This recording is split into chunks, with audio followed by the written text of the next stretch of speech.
New Horizons Live.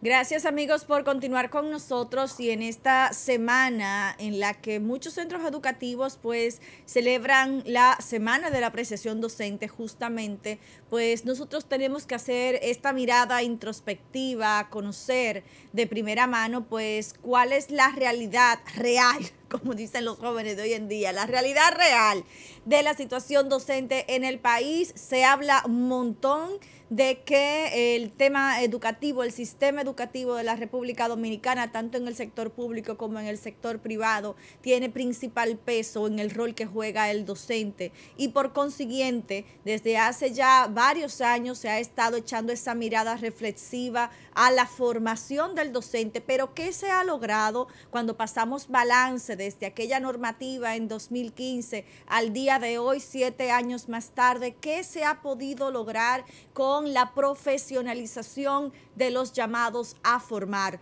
los docentes? Pues nosotros tenemos el placer de una vez más conectar con nuestros amigos de Educa. Marigracia Aquino, responsable del área de investigación y desarrollo de Educa, está con nosotros por la vía remota, a quien agradecemos desde ya el favor de esta conversación. Marigracia. No escuchamos a Hola a Marigracia. todos. Ahora sí. Carla Redía y el micrófono apagado. Muy buenos días a todos y muchísimas gracias de nuevo por invitarnos. Qué bueno, Marigracia, por responder de manera positiva siempre a nuestra invitación, a nuestro llamado, a esta conversación, que no es más que la responsabilidad que tenemos de ser la voz alternativa de la comunidad educativa y en esa mirada objetiva, debatiendo las ideas, pues hablar de educación a veces con los temas que no son tan simpáticos, ¿no? O a veces temas que son un poco incómodos cuando tú desnudas las carencias pese a muchos esfuerzos de todos lados. Pero realmente existen las carencias, Marigracia, después de que se hiciera esta reflexión en torno a lo que se necesitaba en el sistema educativo con la formación de los docentes. ¿Estamos todavía en crisis? Bueno, esa es una pregunta muy importante donde hay algunas piezas de la información que nos faltan. En el 2015, como tú bien lo mencionaste, se hizo esta normativa que lo que buscaba era mejorar el perfil de los egresados de la carrera de educación.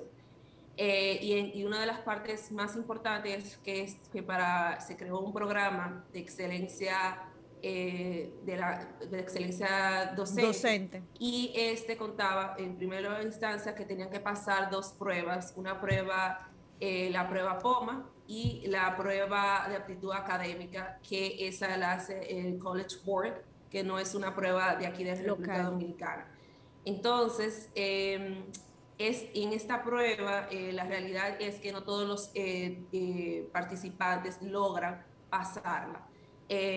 Según las estadísticas del MESID entre 2016 y 2019, apenas el 48% de los 105.000 aspirantes a la carrera de educación aprobaron la POMA, y de estos solamente un tercio pasa a tomar la prueba de aptitud académica, la PAA. Es decir, que solamente en esos 4 años, solamente 9.000 candidatos lograron pasar allá a la parte final de que es entrar a la carrera de educación.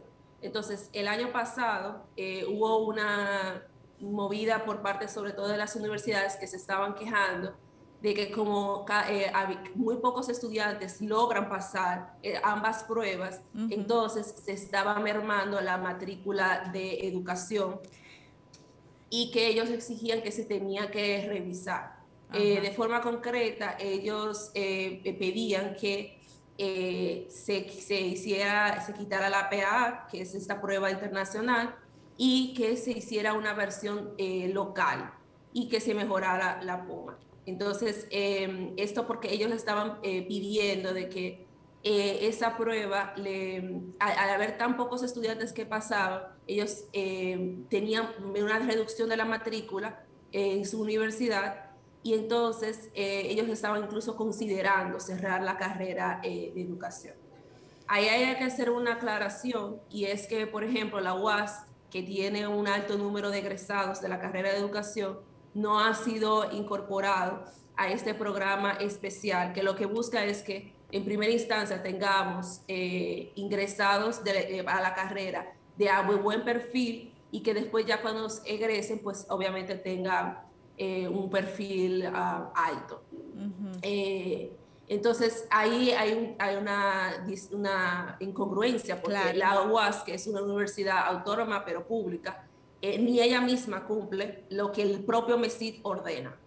Entonces, con toda esa discusión que hubo el año pasado, en 2021, al final se quedó igual la normativa. Incluso el propio sindicato de profesores exigía que se mejorara el proceso y no que bajaran la vara, ¿no? Que dejaran hacer una prueba más fácil para que entrara más personas a la carrera de la educación.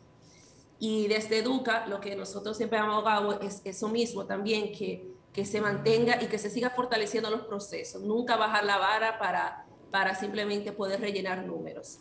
Pero sí hicimos la advertencia de que se tiene que tal vez ofrecer cursos remediales, o sea, cuando la persona se gradúa del bachiller, si no puede pasar ambas pruebas, pues tal vez pueda ir a hacer lo que antes existía, que era este colegio universitario, donde pueda complementar esas deficiencias que tiene y aprender lo que le falta para así entonces poder pasar ambas pruebas, pero nunca quitarla, disminuirla, porque entonces con esa mentalidad nunca vamos a mejorar el sistema. Y como bien tú dijiste, el techo de cualquier sistema educativo es la calidad de sus docentes. Si los docentes no son de calidad, pues no va a mejorar la calidad del sistema. Claro, justamente por ahí, interesante comenzar, porque tú has dicho cosas muy fuertes, entre que el centro de formación superior privado, el conglomerado de centros de formaciones privados, pues obviamente están velando por sus propios intereses particulares, los que responden al bolsillo, ¿verdad? A la canasta común de estos centros de educación superior. Por otro lado, la ilegalidad a la cual se desarrolla esta formación de docentes cuando el MESID plantea, por un lado, normativas y códigos, ¿verdad?, para poder formar a los profesionales del área educativa, pero la Universidad Autónoma de Santo Domingo pues no responde ante esto y no está incluida, más bien, no que no responde, sino que no es considerada de inicio. Y el tema de bajar la vara, de flexibilizar los parámetros que de alguna manera se han señalado como los necesarios para poder saltar las debilidades con las que cuenta, o las principales debilidades con las que cuenta la formación de los docentes, pues es más que atroz, porque tú me estás diciendo, mira, si yo no puedo llegar hasta allá, ponme la meta hasta aquí para yo poder lograr la meta. Es una meta complaciente y se supone que en esa normativa 0915 en 2015, ¿no? Que es lo que hemos visto como resultado en los últimos años, pues se habría hablado de que se deberían estar consiguiendo gente más talentosa para que ingrese al sistema docente, que es de lo que tú planteas, ese filtro para que realmente ingresen lo que tienen que ingresar, para que los docentes pues puedan desarrollar sean mejores instructores y que se puedan garantizar que esos instructores brinden de forma consistente a todos los niños del sistema lo que el sistema necesita. Entonces, conociendo esa realidad dramática con la cual hemos hecho esta ponencia inicial, ¿qué evidencia tiene Educa de que ¿qué se ha estado haciendo para subsanar esa situación? Porque el sistema de educación superior planteó, ¿no? Los docentes por su parte, pues ya han dicho, mira, no pueden bajarnos la vara, aunque obviamente hay una resistencia a muchas cosas de parte del gremio docente, y está el oficialismo, ¿no? Lo que de alguna manera plantea el Ministerio de Educación Superior, Ciencia y Tecnología. ¿Cuál es el resultado de todos estos frentes? Bueno,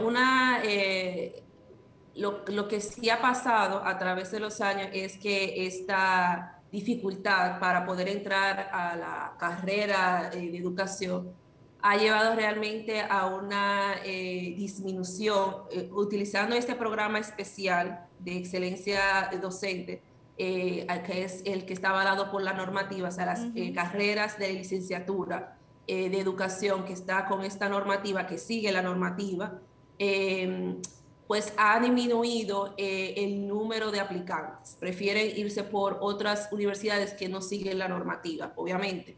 Por ejemplo, en el 2016, que fue el año siguiente cuando empezó la normativa, 1.200 evaluados tomaron la primera prueba, que es la PAA, que es esta prueba internacional, y luego en el 2017 se disparó a 14.000, pero a partir de ese año ha disminuido año tras año, de 8.000 en el 2018, 5.000 en 2019, y entonces hay una realidad, y es que se hace menos atractiva la carrera de educación cuando las personas sienten como que es muy difícil poder entrar ahí. Entonces, o deciden no estudiar educación, o si deciden hacerlo, pues lo hacen a través, por ejemplo, de la UAS, que no exige pasar esos exámenes para poder entrar a la carrera.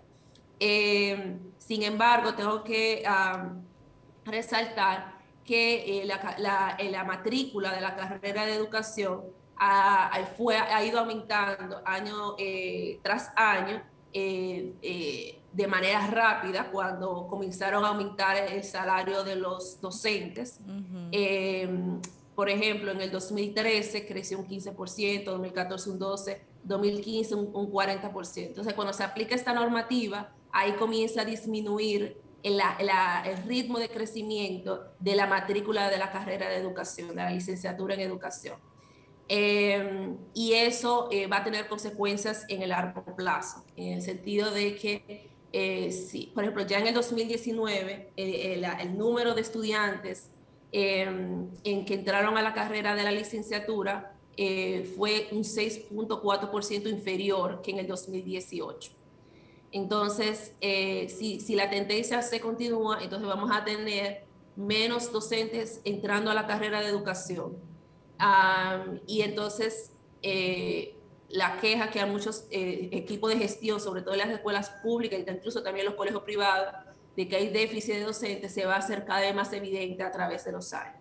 Entonces, no tenemos evidencia de que el Ministerio de Educación haya hecho un programa remedial. Es decir, si por ejemplo, una realidad es que si el estudiante se graduó del bachiller sin haber por ejemplo, sabemos que en el 2020 y el 2021 los bachilleres se graduaron sin pasar las pruebas nacionales. Se graduaron con sus deficiencias. Entonces, cuando tienen que tomar la prueba PA, que es la primera, la mitad solamente logra pasar. Entonces, una forma de remediar esto es obviamente darle clases complementarias. Y no tenemos evidencia de que el Ministerio de Educación haya hecho esa parte.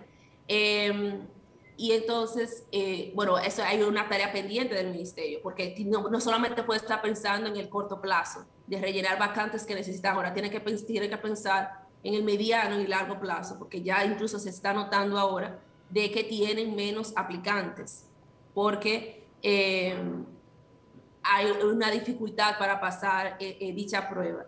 Y hay que resaltar que la solución, vamos a decir, como el escape que ha tenido el sistema, es que entren a través de universidades como la UAS, que no sigue esta normativa. Y esa no puede ser el mecanismo, porque después tal vez esos estudiantes no se gradúan con todas las competencias, entonces van a tener mayor dificultad para entonces pasar el concurso de oposición.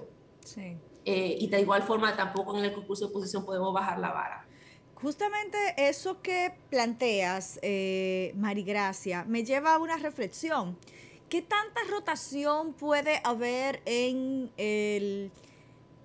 la oferta laboral de los docentes? Porque si yo este año me llamo Ministerio de Educación, Sistema de Educación, y ocupo las vacantes que tengo disponibles en el sistema, y tengo un grupo de candidatos que, de hecho, por ejemplo, este año yo evidencié que necesitaba 19,000 candidatos y cerca de 30,000 lograron aprobar las pruebas necesarias para estar en el banco de elegibles. Entonces, el próximo año se supone que yo tengo ese excedente de cerca de 10,000 en el banco de elegibles. ¿Cómo es la realidad año tras año para la oferta laboral docente, que hace necesaria que cada vez más nosotros estemos poniendo, digamos, midiendo la cantidad de postulantes a las carreras de educación?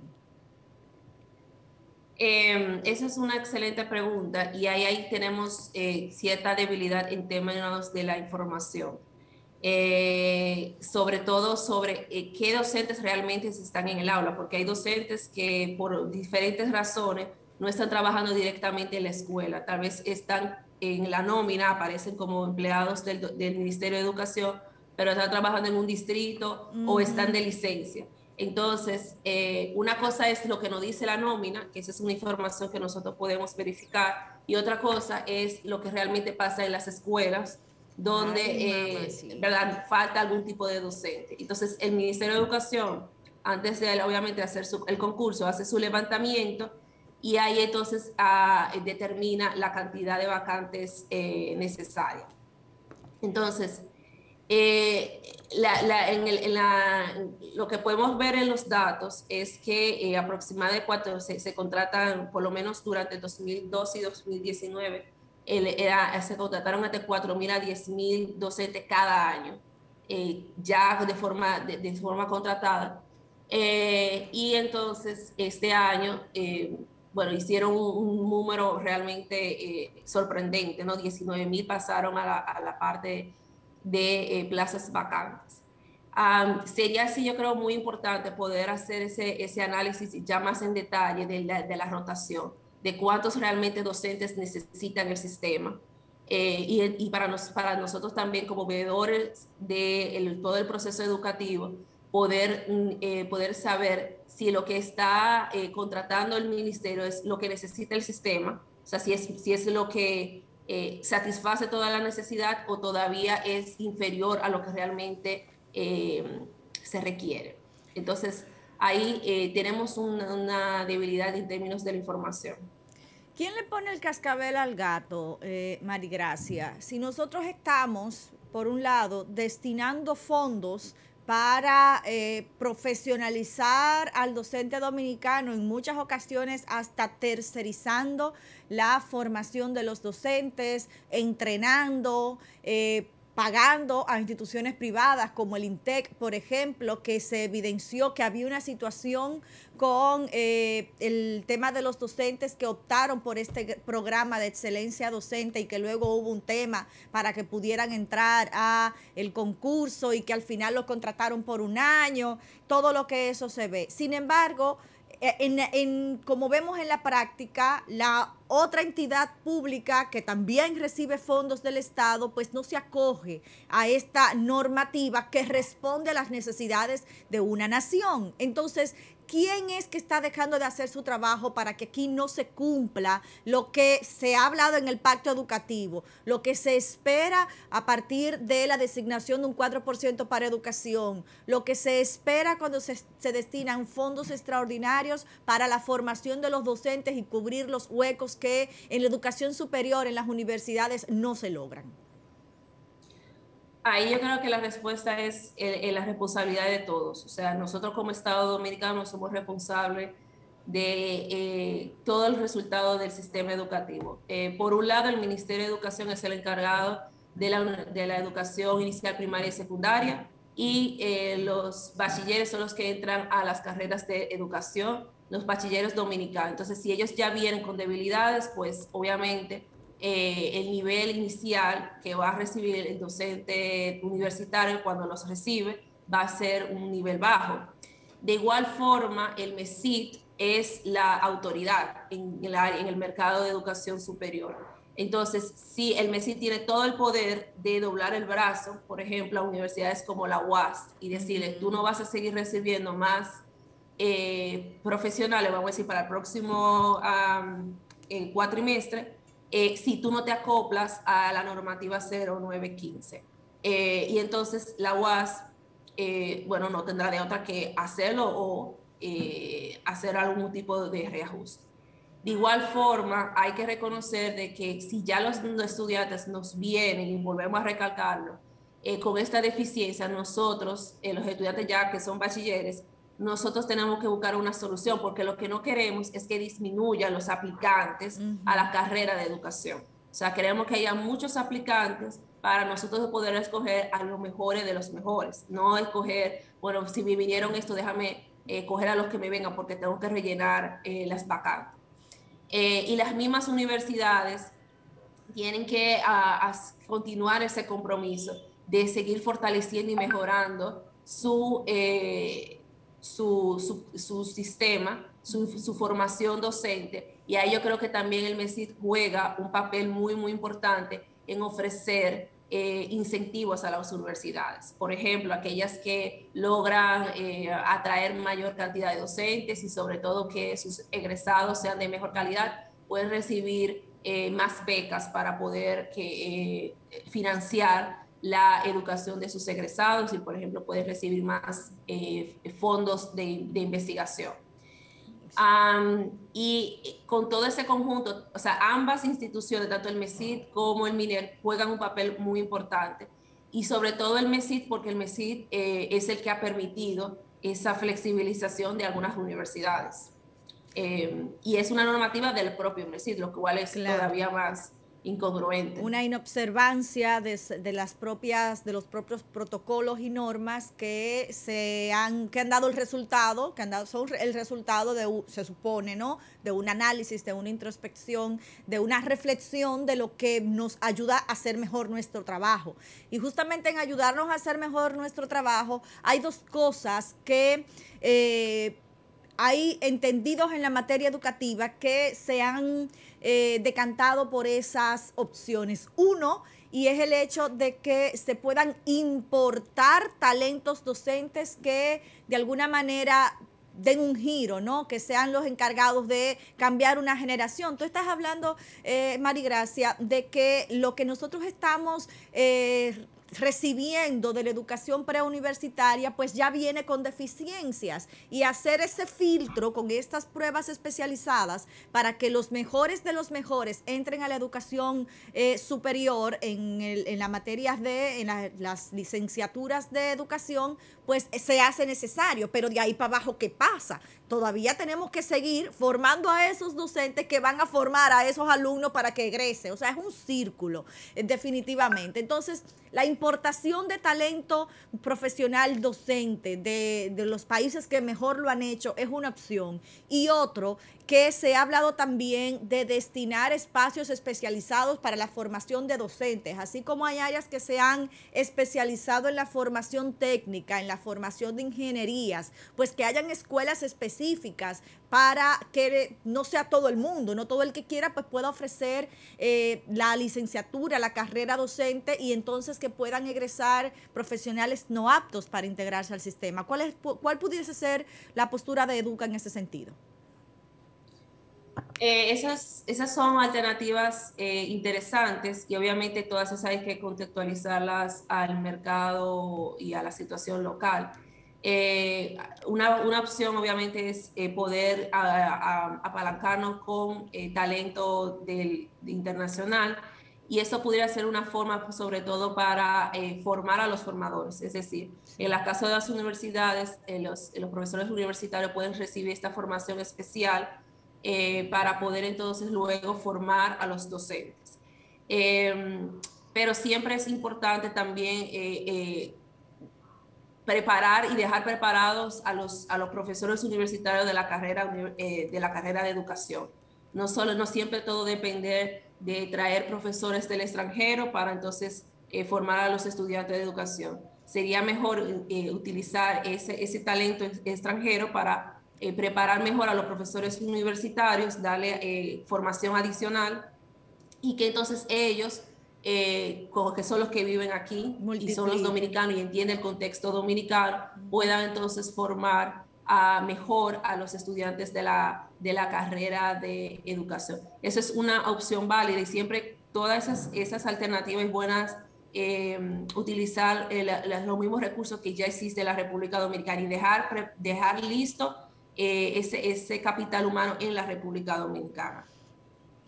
Bien, bueno, pues definitivamente, Marigracia, seguimos teniendo mucha tarea pendiente. El tema del sistema educativo el sector público, el sector privado, siempre van a ser, digamos que un talón de Aquiles, ¿no? Para el desarrollo de nuestra nación y seguirlo viendo de frente. Se ha hablado durante muchos años de dignificación del docente, de mejores salarios, de un mejor sistema de salud para los maestros, de la profesionalización de los maestros. Sin embargo, parece que todavía tenemos muchos temas burocráticos, ¿no? Que pese a que muchas de esas conquistas ya se celebran y se aplauden, pues de momento el sistema en sí, como nos manejamos como nación, todavía pone zancadillas, ¿no? Para que todo esto pues pueda empezar a dar resultados reales, prácticos y que no sean en tan largo tiempo.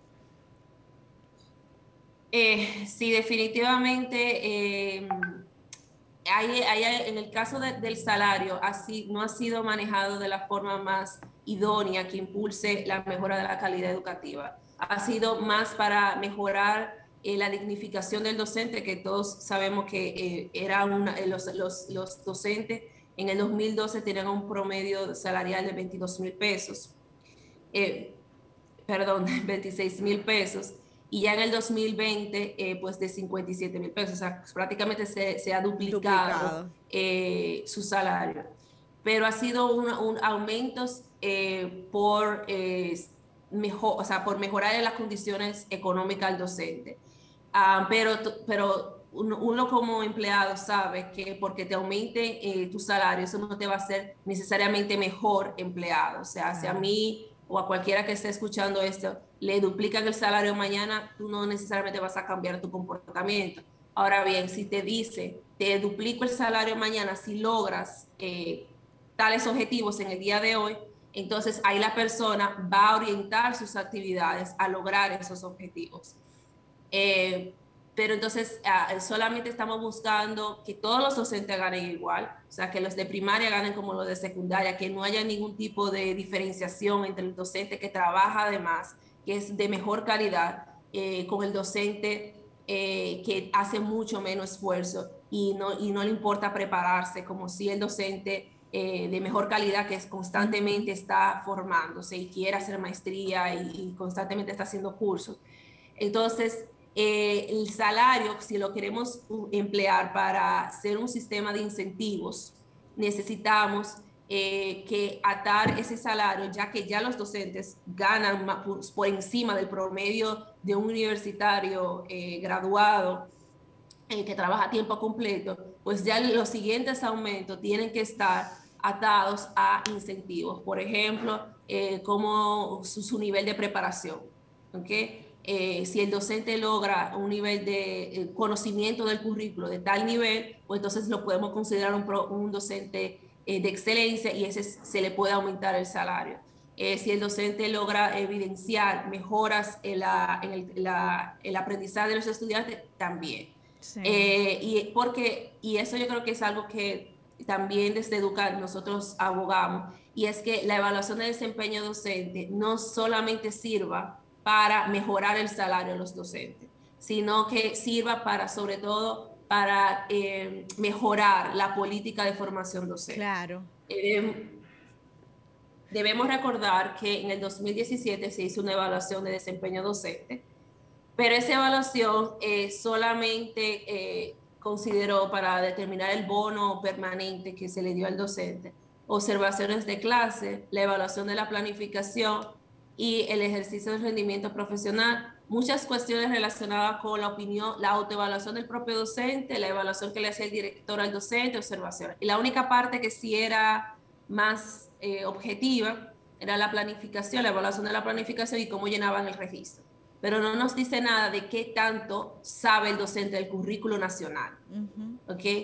Porque eso es lo más básico. Cuando claro. Te contrata como docente, tú tienes que, y demostrarlo durante todo el tiempo, que tú dominas el currículo actual. Entonces, si nosotros sabemos esa información, vamos a poder diseñar programas de formación en las debilidades específicas que tiene el docente dominicano.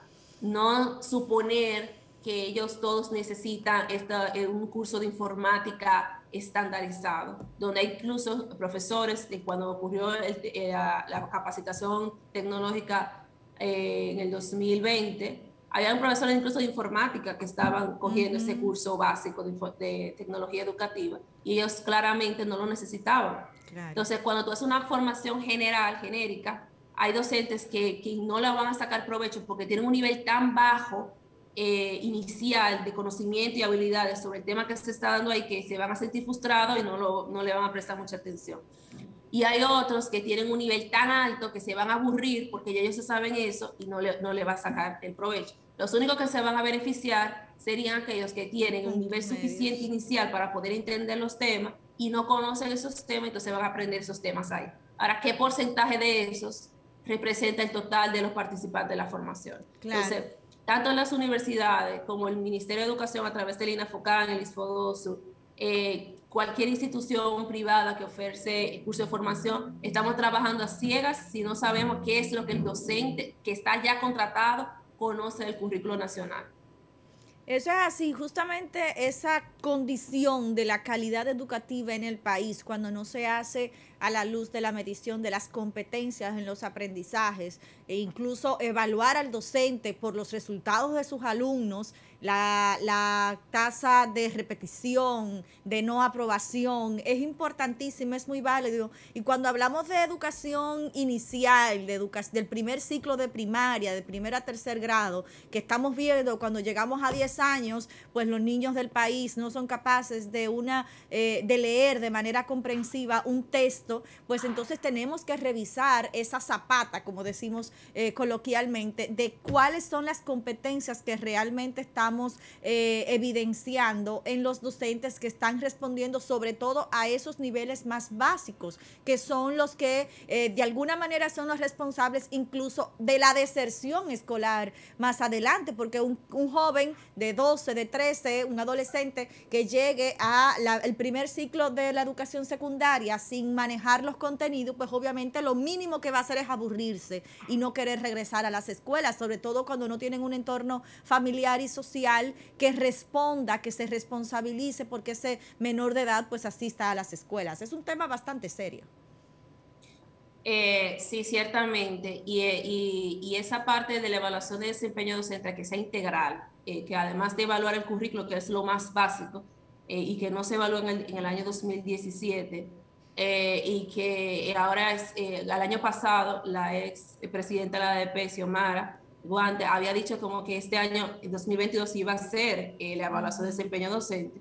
Y ahí volvemos a recalcar, bueno, esa evaluación tiene que incluir el dominio del currículo. Claro. Tiene que incluir también, además de prácticas pedagógicas, porque nosotros necesitamos entender si es que este docente, por ejemplo, la docente Marigracia Aquino, presente, su debilidad es del conocimiento del currículo o su debilidad es sobre su enseñanza. Claro. Porque nosotros los docentes, yo me considero docente porque también doy clases, para tú ser buena docente, tú necesitas dos habilidades importantes que son complementarias. Las dos son necesarias. Necesitas dominar el tema y necesitas saber enseñar. Claro. ¿Okay? Entonces, aunque tú te sepas el tema y no sabes explicar bien o evaluar bien, entonces no van a aprender los estudiantes. Y aunque tú tengas una buena dicción, pero no sabes explicar el tema por ti mismo y necesitas tener el libro al lado, pues tampoco el estudiante va a poder aprender mucho contigo porque no te va a poder hacer preguntas profundas. Claro. Entonces, si evaluamos a los docentes de forma integral, entonces podemos ayudarlo mejor a ellos a superarse. Pero la evaluación de desempeño docente anterior, pues se hizo esta evaluación que se aplaude que se haya hecho y que sirva nada más como piloto, pero no fue rigurosa. Y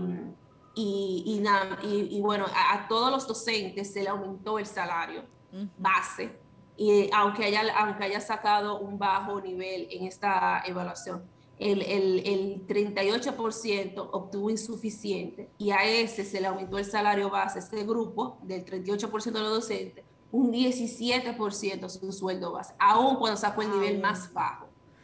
Bueno. Y entonces, a los que sacaron el nivel, por ejemplo, más alto, que fue un destacado, ese nada más fue el 2.9% de los docentes, ese se le aumentó el salario en un 32%. O sea, iba aumentando mientras el nivel que iba sacando. Sí. Ahora, el que se como decimos en el buen dominicano, se quemó en la prueba, no debería aumentarle ningún salario. ¿Por qué? ¿Cuál es el incentivo?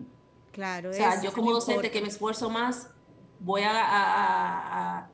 y el que se esfuerza menos tiene lo mismo. ¿Cómo se siente el que se está esforzando más? De que sus compañeros que hacen poco obtienen también los mismos beneficios o beneficios un poco inferiores. Una premiación sin duda al menor de los esfuerzos y bueno, eso se traduce definitivamente directamente en los resultados y es lo que siempre vamos a seguir velando. Marigracia, gracias por el trabajo que ustedes hacen, encomiable, de valor, para que la sociedad dominicana pues pueda autoevaluarse, y siempre lo decimos aquí desde esa tribuna educativa: lo que no se mide a la luz de la educación pues está destinado al fracaso. El desarrollo de una nación debe mirarse en función de su desarrollo educativo, y mientras no sigamos nosotros empujando el desarrollo del sistema en su conjunto, pues definitivamente vamos a estar teniendo estas conversaciones lamentables todavía, luego de mucho dinero destinado al sistema educativo, luego de esfuerzos, luego de normativas, luego de ver incluso gente trabajar en eso, y al final parecería que la burocracia se sigue tragando todos estos esfuerzos. Agradecemos sin duda tu comparecencia con nosotros esta mañana, y bueno, la tribuna siempre queda abierta. Gracias a ustedes y de nuevo estamos disponibles cuando nos necesiten. Muchas gracias. Bueno, y a todos ustedes que han estado con nosotros durante toda esta hora, agradecerles el favor de su sintonía, como cada día, de 12 a 3 de la tarde, por la señal de EN Televisión en el canal 31 o el 33. Y si usted nos está viendo por nuestro canal de YouTube y no se ha suscrito, o hay alguien que usted sabe que este contenido pues le puede interesar, compártalo, suscriban, active las notificaciones, sean parte de esta comunidad de manera oficial, que a nosotros nos encanta poder leerle. Mañana a las 2 de la tarde, una vez más, en este ejercicio diario de la voz alternativa de la comunidad educativa.